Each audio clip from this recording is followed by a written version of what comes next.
Hi, I'm Dr. Felicia Timmerman. Today, using a regular iPhone camera fit with a series of different lenses, we're going to simulate what a child with myopia sees. If you're not completely familiar with myopia, otherwise known as nearsightedness, it's a condition that occurs when the eye grows longer than it should. So light that enters the eye focuses in front of the tissue that lines the back of the eye, called the retina. This causes distant objects to appear blurry, such as the whiteboard in school.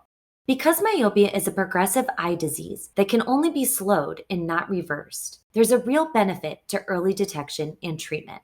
The amount of vision correction a patient requires is expressed in units called diopters. If a patient is myopic, their eye prescription will be stated in negative diopters. For this simulation, we're going to look at three different levels of myopia: -1, which is the mildest, -2.5, and -5 diopters.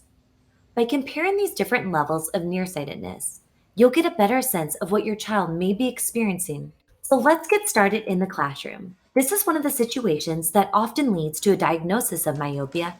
If a child requires no vision correction, here's what they would see. Notice how the writing on the whiteboard is legible and the posters at the back of the classroom appear in focus. Now, we've adjusted our lens to simulate a child's vision at -1 diopter. Not too bad overall. The child would likely have to squint, but the whiteboard is still somewhat legible. When we make the change to -2.5 diopters, the effects of myopia become much more noticeable. Now the whiteboard is out of focus. The child would certainly need to move closer in order to read the lessons in the material that are written on the board. If we change to a -5 diopters, the effects of myopia are much more profound. Look at the whiteboard. All objects in the distance are now a complete blur. To recap, here's a side-by-side look at the classroom comparing the various levels of myopia. Now that you learned how myopia progression can impact the quality of life in children, be sure to do something about it. Always be on the lookout for early signs of myopia, and be sure to schedule an appointment with the doctor right away if you suspect an issue. I always recommend scheduling regular annual appointments with your eye care professional.